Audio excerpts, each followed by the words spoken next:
Okay students, आगे dissolution chapter continue करेंगे हम लोग। Example number 19। एग्जाम्पल नंबर 19 मैं ऐसे बोल सकता हूँ, ये थोड़ा ऑल इन वन टाइप का क्वेश्चन है, कॉम्प्रिहेंसिव क्वेश्चन है। इसकी इमेज आपकी स्क्रीन पे है। स्टार्ट करते हैं। सबसे पहले स्टेप सेम ही रहने वाले हैं, भले आप डिसोल्यूशन का कोई भी लॉन्ग सम करो। हम सबसे पहले जो ये लाइबिलिटीज एंड एसेट साइड पे सारी चीजें वगैरह दी हुई हैं उनके इफेक्ट्स करते हैं एंड फिर हम एडजस्टमेंट सॉल्व करते हैं।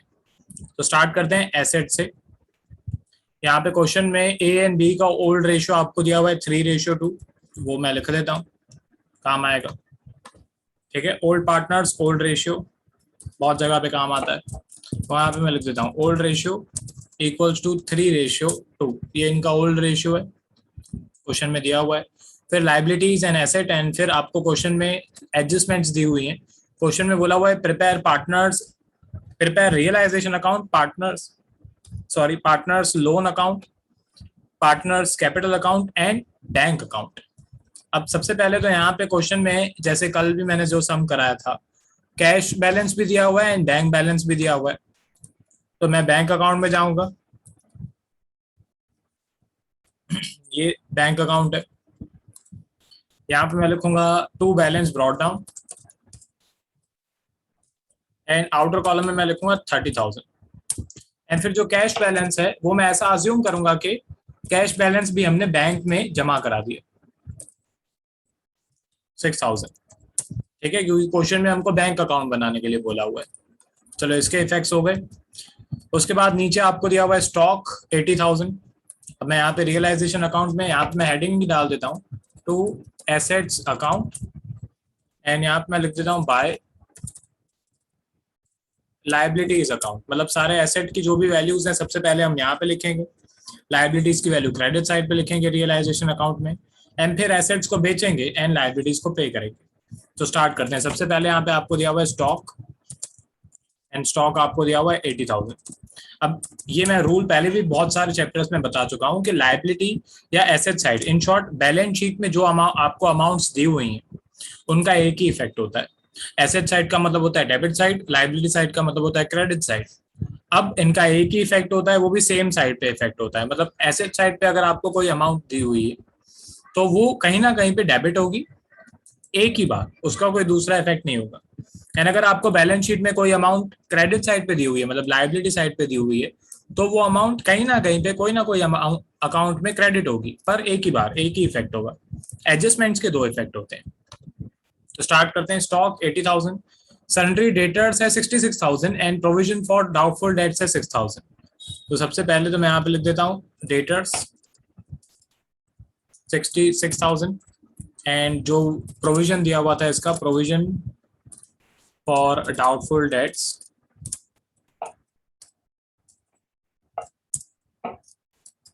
6,000, वो मैं यहाँ पे लिख देता हूँ प्रोविजन फॉर डाउटफुल डेट्स। अच्छा, ये मैंने यहाँ पे लिख दिया। हाँ, अब बहुत स्टूडेंट्स मेरे को ये पूछते हैं कि सर ये प्रोविजन फॉर डाउटफुल डेट्स आपने लाइबिलिटी साइड पे लिखा है, तो इसको हम पे करेंगे क्या? तो ये डाउट्स होता है स्टूडेंट का। सबसे पहले तो मैं आपको प्रोविजन फॉर डाउटफुल डेट्स का, इस डाउट, अगर आपको ये वाला डाउट है तो ये वाला डाउट समझने के लिए सबसे पहले प्रोविजन फॉर डाउटफुल डेट्स का मीनिंग समझो। प्रोविजन फॉर डाउटफुल डेट्स हम इसीलिए बनाते हैं क्योंकि हम ऐसा अज्यूम करते हैं कि हमारे इतने पैसे हमको नहीं मिलने वाले, इतना पैसा हमारा बैड डेट्स हो जाएगा। मतलब ये एक सिर्फ प्रोविजन है, ये एक कंटिंजेंट लॉस है, आप ऐसे समझ सकते हो। होगा कि नहीं होगा रियल लाइफ में पता नहीं, पर हम अज्यूम करते हैं कि 66,000 में से 6,000 तो हमें नहीं मिलने वाले हैं। तो ये एक्चुअल में कोई टाइप की लाइबिलिटी नहीं है, ठीक है, ये एक क्रेडिट बैलेंस है, सिर्फ ये एक प्रोविजन है, इसको हम पे नहीं करेंगे। ठीक है, क्योंकि ये कोई लाइबिलिटी नहीं है जो हम पे करें। ये हमने अज्यूम किया था कि 6,000 रुपीज हमारा लॉस होगा, पर होगा या नहीं होगा वो बाद में पता चलेगा। ठीक है, फिलहाल इसको सिर्फ लिख के छोड़ देना है। इसको कभी भी, इसकी क्वेश्चन में कभी भी कोई भी इंफॉर्मेशन नहीं दी हुई होगी, ओके, तो इसको आपको पे वगैरह नहीं करना है, सिर्फ लिख के छोड़ दो। चलो, ये भी हो गया। फिर आपको दिया हुआ है लोन टू ए अकाउंट। अब पहली बात तो शब्दों से पता चलता है कि लोन हमने पार्टनर को दिया है या हमने पार्टनर से लोन लिया है। ठीक है, तो अब यहाँ पे लोन टू ए मतलब हमने पार्टनर को लोन दिया है, या आप एसेट साइड पे देखो तो ये loan to A account obviously आपको एसेट साइड पे दिया हुआ है, मतलब ये आपका एसेट है, मतलब आपने लोन दिया है। तो इसका एक रूल है, ध्यान देना, इसका एक रूल है, if the loan is given by the firm to the partner, then it is debited from his capital slash current account। ठीक है, मतलब अगर यहाँ पे अगर मैं अनुवाद करूं इस चीज का, तो अगर हमने पार्टनर को लोन दिया है तो वो पार्टनर के लोन की अमाउंट उसके कैपिटल अकाउंट में से डेबिट करेंगे। ठीक है, आप पुरानी टेक्स्ट बुक यूज नहीं करना, क्योंकि पुरानी टेक्स्ट बुक में कुछ रूल अलग था, यहाँ पे अभी न्यू कोर्स में रूल चेंज हुआ है। ठीक है, पुराना रूल क्या था मैं वो बताना भी नहीं चाहता हूँ, क्योंकि अभी उससे उससे कोई फर्क नहीं पड़ता है। हमने अगर पार्टनर को लोन दिया है तो उसकी जो अमाउंट है वो उसके कैपिटल अकाउंट में से डेबिट करेंगे। अच्छा, इसका उल्टा, if the partner has given loan to the firm,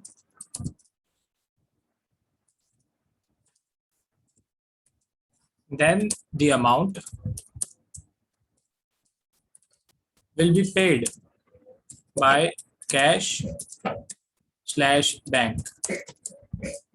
मतलब यहाँ पे ये लिखा हुआ है कि अगर किसी पार्टनर ने हमको लोन दिया है तो ये हम अमाउंट उसके कैपिटल अकाउंट में क्रेडिट नहीं करेंगे, ये अमाउंट हम उसको कैश में या बैंक में पे करेंगे।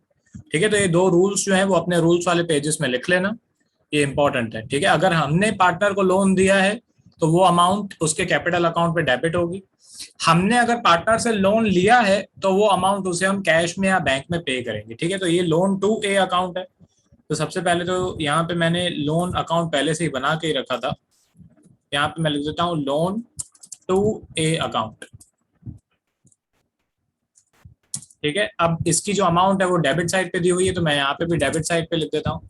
यहाँ पे मैं लिखूंगा to balance brought down, and जो इसकी अमाउंट है वो मैं यहाँ पे डेबिट साइड पे लिखूंगा। ठीक है, सबसे पहले 10,000 रुपीज, तो 10,000 रुपीज जो है वो मैं यहाँ पे डेबिट साइड पे लिख देता हूँ। अब ये अमाउंट इसके कैपिटल अकाउंट पे डेबिट करेगी। ठीक है, तो सबसे पहले तो कैपिटल अकाउंट में मैं जाऊंगा। कैपिटल अकाउंट में यहाँ पे नॉर्मली इनके बैलेंसेस होते हैं, वो मैं जगह छोड़ देता हूँ। यहाँ पे मैं लिख देता हूँ बाय बैलेंस ब्रॉट डाउन या ब्रॉट फॉरवर्ड, जो भी आपको सही लगे। डेबिट साइड पे जाऊंगा, मैं यहाँ पे लिखूंगा टू एज लोन अकाउंट,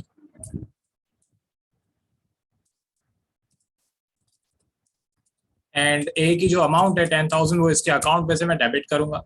इसके पार्टनर के कैपिटल अकाउंट में डेबिट हुई तो इसका दूसरा जो इफेक्ट है वो ए के लोन अकाउंट में क्रेडिट होगा। ठीक है, मैं यहाँ पे जाऊंगा, क्रेडिट साइड पे मैं यहाँ पे लिखूंगा by A's capital account, and यहाँ पे मैं लिखूंगा 10,000। बस इस अकाउंट में यही एक एंट्री होती है। वैसे अकाउंट बनाओ नहीं बनाओ उससे कोई फर्क नहीं पड़ता है, आप डायरेक्टली 10,000 रुपीज कैपिटल अकाउंट में डेबिट कर दो तो भी चलेगा, आंसर आएगा। पर क्वेश्चन में बोला हुआ है कि आपको लोन अकाउंट बनाना है, तो फिर हम कुछ नहीं कर सकते, लोन अकाउंट बनाना ही पड़ेगा। ठीक है, आगे बढ़ते हैं। फिर इसके बाद प्लांट एंड मशीनरी 30,000, देख के लिखने के मार्क्स हैं। यहाँ पे मैं लिखूंगा plant and machinery, plant and machinery 30,000। उसके बाद आपको दिया हुआ था लैंड एंड बिल्डिंग 33,000, चेक कर लेते हैं एक बार फिर भी। Land and building 33,000। फिर फर्नीचर है 10,000 एंड गुडविल है 15,000। Furniture 10,000 and goodwill 15,000। ठीक है, देख के लिखने के मार्क्स। आगे बढ़ते हैं। इसके बाद प्रीपेड इंश्योरेंस, तो प्रीपेड इंश्योरेंस भी हमारा एसेट है, पर इसके बारे में भी एक पॉइंट मैं आपको बताता हूँ। सबसे पहले मैं लिख देता हूँ प्रीपेड इंश्योरेंस 1,000 रुपीज। अब एक्चुअल में ये हमारा एसेट है थियोरेटिकली, पर प्रैक्टिकली आप देखो तो ये 1,000 रुपीज एक प्रीपेड एक्सपेंस है।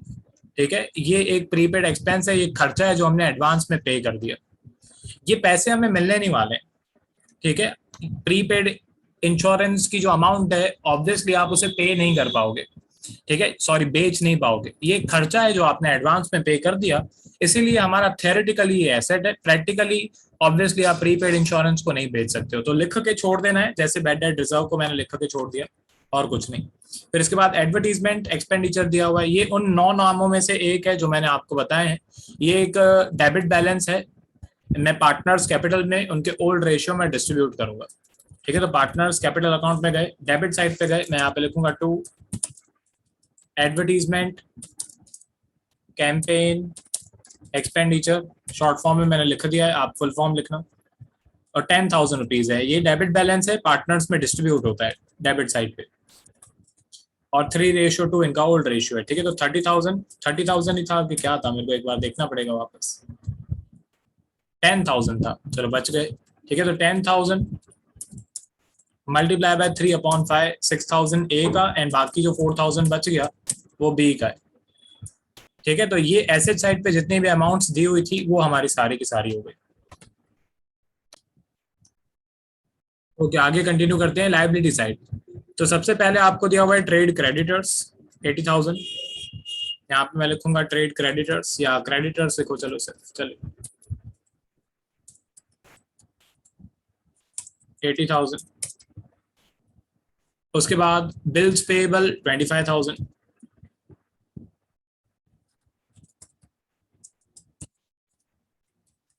क्रेडिट साइड पे लिखना है, एक ही इफेक्ट करना है। फिर आपको दिया हुआ है लोन बाय बी अकाउंट। अब ये लोन बाय बी अकाउंट दिया हुआ है, मतलब ये लोन बी ने हमको दिया, ओके, क्योंकि इसीलिए ऑब्वियसली लायबिलिटी साइड पे दिया हुआ है, मतलब ये हमारे लिए लायबिलिटी है, तो एक और लोन का अकाउंट बनाना पड़ेगा। यहाँ पे मैं लिखूंगा लोन बाय बी अकाउंट। ठीक है, एंड ये क्रेडिट साइड पे इसका बैलेंस जो है वो मैं लिख देता हूँ, यहाँ पे मैं लिखूंगा by balance brought down, and 10,000 rupees है इसकी अमाउंट शायद, या 15,000 है, मैं एक बार चेक कर लेता हूँ। ओके, अब इसका रूल जस्ट मैंने सम के स्टार्टिंग में ही आपको बताया कि अगर हमने पार्टनर को लोन दिया है तो वो उसके अकाउंट में से हम लोग डेबिट करेंगे, एंड हमने अगर पार्टनर से लोन लिया है तो वो उसे हम पे करेंगे। ठीक है, मतलब बिजनेस पार्टनर को लोन पे करता है कैश या बैंक में, पार्टनर बिजनेस को पैसे पे नहीं करता है। ठीक है, तो अब मैं यहाँ पे जाऊंगा बैंक अकाउंट में, ये रहा बैंक अकाउंट, मैं यहाँ पे क्रेडिट साइड पे जाऊंगा, ये लायबिलिटी है हमारी तो हम पे कर देंगे।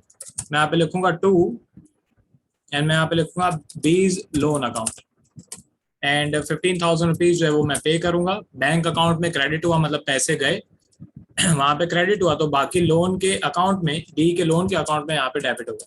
यहाँ पे लिखूंगा टू बैंक अकाउंट, ब्रैकेट में मैं लिखूंगा पेमेंट, एंड 15,000 रुपीज जो है वो मैं यहाँ पे लिख दूंगा। ये अकाउंट भी आपका टैली हो गया। वैसे आप डायरेक्टली इसका इफेक्ट कर सकते हो, पर अभी कुछ नहीं कर सकते क्योंकि क्वेश्चन में बोला हुआ है लोन अकाउंट बनाओ। डायरेक्टली नॉर्मली मैं क्या करता हूँ, बैंक अकाउंट में क्रेडिट कर देता हूँ, खत्म। पर यहाँ पे आपको अकाउंट बनाना पड़ेगा क्योंकि और कोई रास्ता है नहीं। फिर इसके बाद रिजर्व दिया हुआ है। अब रिजर्व डिस्ट्रीब्यूट करेंगे पार्टनर्स में 34,000 रुपीज। क्रेडिट साइड पे मैं जाऊंगा, यहाँ पे मैं लिख देता हूँ by reserve account, and 34,000 rupees के दो parts, 34,000 multiply by 3/5 20,400, and 34,000 multiply by 2/5 13,600। ये पार्टनर्स को हमने दे दिया, मतलब पार्टनर्स के कैपिटल में क्रेडिट कर दिया। इसके बाद यहाँ पे आपको क्वेश्चन में प्रॉफिट एंड लॉस का अकाउंट क्रेडिट साइड पे, मतलब लायबिलिटी साइड पे दिया हुआ है, मतलब ये क्रेडिट बैलेंस है 11,000 रुपीज, तो ये भी हम एक तरीके से पार्टनर्स को दे देंगे। मतलब यहाँ पे मैं लिखूंगा बाय P&L अकाउंट, ब्रैकेट में मैं लिखूंगा credit balance, and 11,000 multiply by 3/5 11,000 multiply by 2/5 4,400। Perfect, 4,400। ठीक है, आगे बढ़ते हैं। ये भी डिस्ट्रीब्यूट कर दिया मैंने। फिर यहाँ पे लिखा हुआ है कैपिटल अकाउंट, तो जो इनका कैपिटल है 90,000 एंड 30,000, इफेक्ट मैंने पहले से ही कर दिया था, अमाउंट लिखनी बाकी थी, तो यहाँ पे लिख देते हैं 90,000 एंड 30,000। चलो वो भी इनके कैपिटल अकाउंट में क्रेडिट कर दिया। अब इन शॉर्ट कोई भी ऐसी अमाउंट नहीं है जो कि बैलेंस शीट में हो एंड हमने कहीं ना कहीं पे नहीं लिखी हुई हो। अब हम आराम से एडजस्टमेंट सॉल्व कर सकते हैं। स्टार्ट करते हैं सबसे पहली एडजस्टमेंट से, लिखा हुआ है ए टुक 50% of stock at discount of 20%। तो सबसे पहले तो यहाँ पे इसका चलो वर्किंग नोट भी दिखाई देता हूं मैं। Working note equals to stock. ठीक है, तो स्टॉक का 80,000 रुपीज का स्टॉक है हमारे पास, ये आप देख सकते हो, यहाँ पे लिखा भी हुआ है। अब इस 80,000 के स्टॉक में से क्वेश्चन में लिखा हुआ है कि आधा स्टॉक 50% स्टॉक जो है वो ए लेके गया, तो बाकी हमारे पास कितना बचा 50% स्टॉक, मतलब 40,000 का स्टॉक ए लेके गया और हमारे पास 40,000 का स्टॉक जो है वो पड़ा है। एंड जो ए स्टॉक लेके गया है 40,000 का, उस पर भी उसने 20% डिस्काउंट लिया है। ठीक है, तो वो मैं यहाँ पे लिख देता हूँ 20% डिस्काउंट। अब 40,000 का 20% होता है 8,000, तो 8,000 नहीं देगा तो बाकी वो कितने देगा 32,000। ठीक है, तो ये 32,000 का इफेक्ट होगा। डिस्काउंट हमारा लॉस है, उसका लॉस का या प्रॉफिट का इस चैप्टर में हम अलग से कोई भी इफेक्ट नहीं करते हैं, वो अपने आप लास्ट में आएगा। तो यहाँ पे एक दो लाइन छोड़ के मैं यहाँ पे लिखता हूँ बाय एज कैपिटल अकाउंट, ये स्टॉक लेके गया है, यहाँ पे मैं ब्रैकेट में लिखूंगा stock taken over, and outer column में मैं लिखूंगा 32,000। रियलाइजेशन अकाउंट में हुआ क्रेडिट। देखो स्टॉक पहले क्या हुआ था, डेबिट हुआ था, अभी क्या हो रहा है, क्रेडिट हो रहा है। एंड एडजस्टमेंट में दिया हुआ है तो दो इफेक्ट्स होंगे। ठीक है, रियलाइजेशन अकाउंट में हुआ क्रेडिट एंड पार्टनर लेके गया है, तो मैं यहाँ पे पार्टनर के अकाउंट में डेबिट करूंगा। मैं यहाँ पे लिखूंगा टू रियलाइजेशन अकाउंट, ब्रैकेट में मैं लिखूंगा स्टॉक, एंड ए के अकाउंट में मैं लिखूंगा 32,000। चलो ये इसका इफेक्ट हो गया। बाकी का क्या करना है, उसकी भी एडजस्टमेंट दी हुई होगी। ये रहा लिखा हुआ है remaining stock was sold at profit of 30%। तो बाकी जो 40,000 का स्टॉक है उस पर 20% का प्रॉफिट हुआ। तो 40,000 का 20% है कि 30%? 30, मेरी मिस्टेक है, यहाँ पे मैं कर देता हूँ 30%। तो 40,000 का 30% होता है 12,000। तो 12,000 रुपीज का प्रॉफिट हुआ है, वो प्लस करेंगे तो ये स्टॉक बिका है 52,000 रुपीज में। ये 52,000 रुपीज का इफेक्ट होगा, प्रॉफिट का कोई भी इफेक्ट नहीं होगा। अब ये हमको ऑब्वियसली कैश मिलेगा, तो इसके लिए थोड़ा नीचे यहाँ पे मैं लिख देता हूँ बाय बैंक अकाउंट, यहाँ पे ब्रैकेट में मैं लिख देता हूँ एसेट्स रियलाइज्ड, एंड यहाँ पे अंडरलाइन कर देते हैं। ठीक है, मैं यहाँ पे लिखूंगा स्टॉक, इनर कॉलम में मैं लिखूंगा 52,000, मतलब बाकी का बचा हुआ स्टॉक 52,000 में बिका। उसका सेकंड इफेक्ट मैं एंड में करूंगा, टोटल एक साथ कर दूंगा मैं। फिर थर्ड एडजस्टमेंट में लिखा हुआ है 12,000 out of sundry debtors were not recovered. ठीक है, अब ध्यान से समझना, बहुत सारे स्टूडेंट्स की यहाँ पे मिस्टेक होती है। ठीक है, ये वर्किंग नोट है सन्ड्री डेटर्स की। सन्ड्री डेटर्स की जो अमाउंट है वो है 66,000। अब क्वेश्चन में ये लिखा हुआ है कि 66,000 में से 12,000 नहीं मिला, 66,000 में से 12,000 नहीं मिला, नॉट रिकवर्ड। ओके, तो कितना मिला, 66,000 में से 12,000 नहीं मिला तो कितना मिला, 54,000 मिला। तो मेरे को 54,000 से मतलब है जितना पैसा मिला, मुझे उस अमाउंट से मतलब है कि कितने पैसे मिले। ठीक है, मुझे उस अमाउंट से मतलब नहीं है कि जो हमें नहीं मिली, क्योंकि वो लॉस है हमारा, एंड लॉस की अमाउंट की जो एडजस्टमेंट्स वगैरह है, जो भी इफेक्ट वगैरह है, वो अपने आप होगा। ठीक है, तो जितना मिला मेरे को उससे मतलब है, यहाँ पे मैं लिखूंगा डेटर्स 54,000। ओके, चलो आगे बढ़ते हैं। फिर लिखा हुआ है land and building realised 1,40,000। Land and building के 1,40,000 मिले, यहाँ पे मैं लिख देता हूँ लैंड एंड बिल्डिंग 1,44,000। 1,44 ही है कि 1,40? 1,40, ओके मेरी मिस्टेक है, 1,40,000। चलो आगे बढ़ते हैं। फिर यहाँ पे लिखा हुआ है half of the trade creditors accepted plant and machinery at 10% less than book value and cash of 5,000 in full settlement of their claims। मस्त एडजस्टमेंट है, न्यू एडजस्टमेंट है, मतलब आप पहली बार सीख रहे हो। ठीक है, अब नॉर्मली अगर आप क्लास पे होते तो यहाँ पे मैं कुछ क्वेश्चंस पूछता, यहाँ पे मैं लिख देता हूँ वर्किंग नोट, ये न्यू एडजस्टमेंट है, ध्यान से समझना। यहाँ पे मैं लिखूंगा क्रेडिटर्स,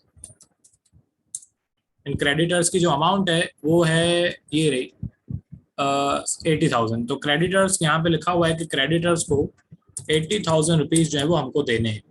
अब क्वेश्चन में ये लिखा हुआ है कि half of the creditors या half of the trade creditors accepted plant and machinery at 10% less than book value and cash of 5,000 in full settlement of their claims।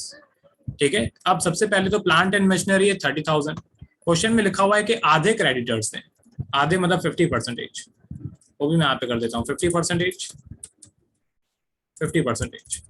तो क्वेश्चन में लिखा हुआ है कि 50% क्रेडिटर्स जो हैं, मतलब 40,000 के जो क्रेडिटर्स हैं, वो लोगों ने प्लांट एंड मशीनरी एक्सेप्ट की है। 30,000 की प्लांट एंड मशीनरी एक्सेप्ट की है, पर वो भी डिस्काउंट के ऊपर। कितने परसेंटेज डिस्काउंट के ऊपर? 10% डिस्काउंट के ऊपर। तो प्लांट एंड मशीनरी है 30,000 की, यहाँ पे मैं उसकी भी कैलकुलेशन कर देता हूँ। प्लांट एंड मशीनरी है 30,000 की, उसका 10% होता है 3,000। तो बाकी ये प्लांट एंड मशीनरी 27,000 रुपए में इन्होंने एक्सेप्ट की, मतलब एज अ पेमेंट। तो यहाँ पे मैं लिखूंगा -27,000 एंड अमाउंट यहाँ पे मैं लिखूंगा प्लांट एंड मशीनरी। ठीक है, मतलब प्लांट एंड मशीनरी ये लोग लेके गए। तो ये प्लांट एंड मशीनरी अब लेके गए तो कितना पैसा बचेगा? प्लांट एंड मशीनरी ये लोग लेके गए तो 40,000 में से 27,000 रुपीज पेमेंट हो गई, तो बाकी 13,000 रुपीज बचे। उसमें भी ये लोगों ने लिखा हुआ है कि बाकी के जो 13,000 रुपीज बचे, they accepted cash of 5,000 rupees in full settlement. मतलब बाकी के 13,000 में से हमने सिर्फ 5,000 पे किया है। ओके, बाकी ये मैं यहाँ पे लिख देता हूँ कैश पेड। बाकी का एक तरीके से जो अमाउंट बच गया, मतलब 13,000 माइनस 5,000, 8,000 रुपीज, ये 8,000 रुपीज हम नहीं पे करेंगे, ये हमारा प्रॉफिट है। ठीक है, ये हमारा प्रॉफिट है। ठीक है, तो ये हो गई आपकी एक तरीके से कैलकुलेशन।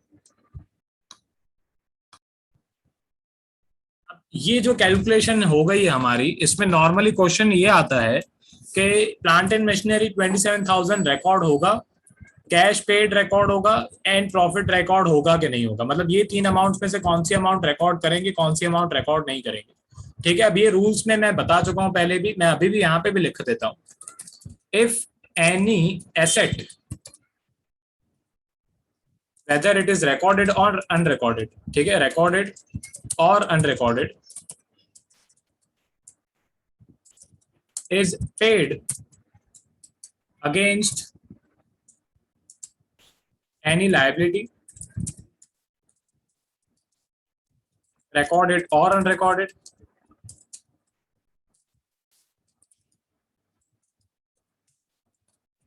then the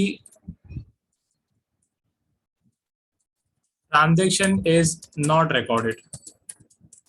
ठीक है, अगर हम लोग किसी अनरिकॉर्डेड या रिकॉर्डेड एसेट को किसी अनरिकॉर्डेड या रिकॉर्डेड लायबिलिटी के खिलाफ पे करते हैं तो वो ट्रांजेक्शन रिकॉर्ड नहीं होता है। ये रूल है, मैं रूल समझाने के टाइम समझा चुका हूं।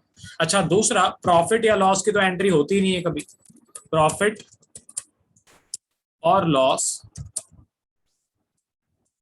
इज नॉट रिकॉर्डेड, वो अपने आप आता है। ठीक है, बैलेंस अपने आप कैलकुलेट होता है, प्रॉफिट एंड लॉस तो हम निकालते ही नहीं है। तो हमारे काम का ये है, जो हमने कैश पे किया ना, हमारे काम का ये जो हमने कैश पे किया वो है, इसकी एंट्री होगी। ठीक है, अच्छा, इसकी एंट्री करने से पहले मैं ये देख रहा हूँ कि इसकी बाकी के 40,000 का क्या यहाँ पे लिखा हुआ है। तो 6th एडजस्टमेंट में लिखा हुआ है remaining trade creditors were paid at a discount of 10%। मतलब बाकी के जो ट्रेड क्रेडिटर्स है उन्होंने 10% का डिस्काउंट कट किया। 10% डिस्काउंट मतलब 4,000 रुपीज उन्होंने एक तरीके से नहीं लिए, तो बाकी 40,000 में से 4,000 गया, तो 36,000 रुपीज जो है वो हम पे करेंगे। तो टोटल ये जो दो अमाउंट्स को मैंने हाईलाइट किया है, इन दोनों अमाउंट्स की एंट्री होगी। मतलब हमने टोटल कुल मिला के 36,000 एंड 5,000 रुपीज जो है वो पे किया है, मतलब 41,000 रुपीज पे किया है। तो ये 41,000 रुपीज रिकॉर्ड होगा।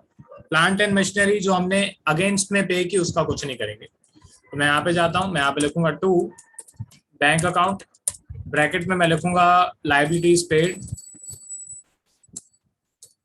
एंड यहाँ पे मैं लिख देता हूँ क्रेडिटर्स 41,000 रुपीज। ये न्यू एडजस्टमेंट थी, आप पहली बार सीख रहे थे। चलो आगे बढ़ते हैं। इसके बाद रियलाइजेशन एक्सपेंसेस पर 5,000, एकदम बच्चों वाली एडजस्टमेंट है अभी। यहाँ पे मैं लिख देता हूँ टू बैंक अकाउंट,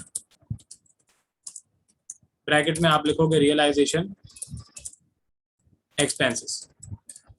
इसका दूसरा इफेक्ट होगा बैंक अकाउंट में क्रेडिट साइड पे, यहाँ पे मैं लिखूंगा बैंक अकाउंट में क्रेडिट साइड पे 5000 एंड यहाँ पे मैं लिख देता हूँ बाय, यहाँ पे भी ऊपर भी लिखूंगा मैं बाय, बाय रियलाइजेशन एक्सपेंसेस 5000। ये इसके दो इफेक्ट्स हो गए। आगे बढ़ते हैं, इसके बाद वाली adjustment, Z an old customer whose account was written off as bad debts in the previous year paid 500 rupees। तो अब ये जो Z है, इसके ये हमारे पैसे खा गया था, इसका बैड डेट्स हो गया था 500 रुपए का। अब इसका हृदय परिवर्तन हो गया, एनएस ने बोला नहीं अभी आपका बिजनेस बंद हो रहा है तो मैं आपको 500 रुपए पे कर दूंगा। ठीक है, ऐसे हम बोलते हैं अंग्रेजी में बैड डेट रिकवरी। थोड़ी यहाँ पे जगह छोड़ के मैं लिख देता हूँ बाय बैंक अकाउंट, 500 रुपए मिल रहे हैं, ये हमारी इनकम है तो रियलाइजेशन अकाउंट में क्रेडिट करेंगे। ब्रैकेट में मैं यहाँ पे लिखूंगा bad debt recovery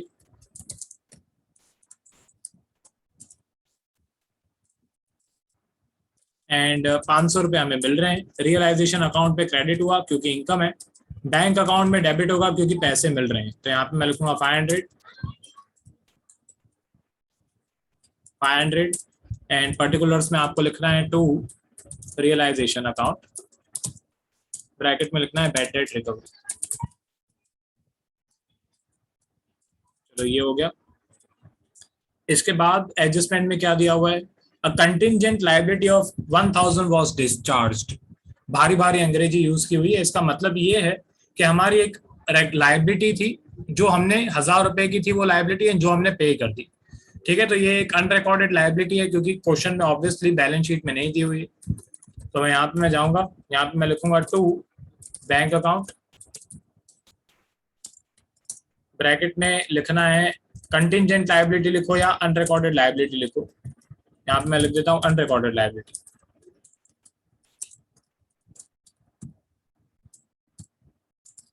and 1000 rupees की लायबिलिटी है जो हमने पे कर दी।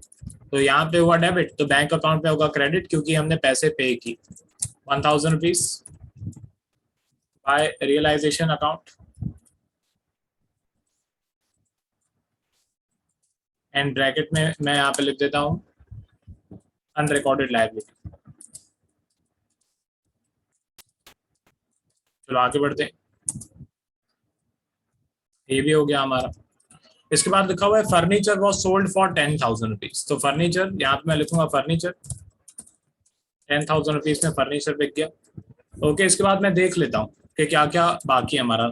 स्टॉक हो चुका है, डेटर्स हो चुका है, plant and machinery, land and building, furniture, goodwill का कुछ नहीं मिला तो यहाँ पे कुछ नहीं लिखेंगे। प्रीपेड इंश्योरेंस ऑब्वियसली नहीं लिखेगा। प्रोविजन फॉर डाउटफुल डेट्स, इसका कुछ नहीं करना है। क्रेडिटर्स का जो भी पेमेंट वगैरह हो गया। बिल्स पेबल के बारे में कोई इन्फॉर्मेशन नहीं दी हुई है तो वो मैं यहाँ पे लिखूंगा बिल्स पेबल, मैं यहाँ पे लिखूंगा 25,000। मतलब कुछ भी नहीं दिया हुआ था तो मैं अज्यूम करूंगा कि जितना पैसा बाकी है वो हम पे कर देंगे। ठीक है, अब इसके बाद इसका टैली करना बाकी है। वो जो लोग वीडियो लेक्चर ऐप पे देख रहे हैं, ठीक है, वो लोग इसके बाद वो मैं सॉल्व कर दूंगा। ठीक है, जितना भी इसका बाकी है।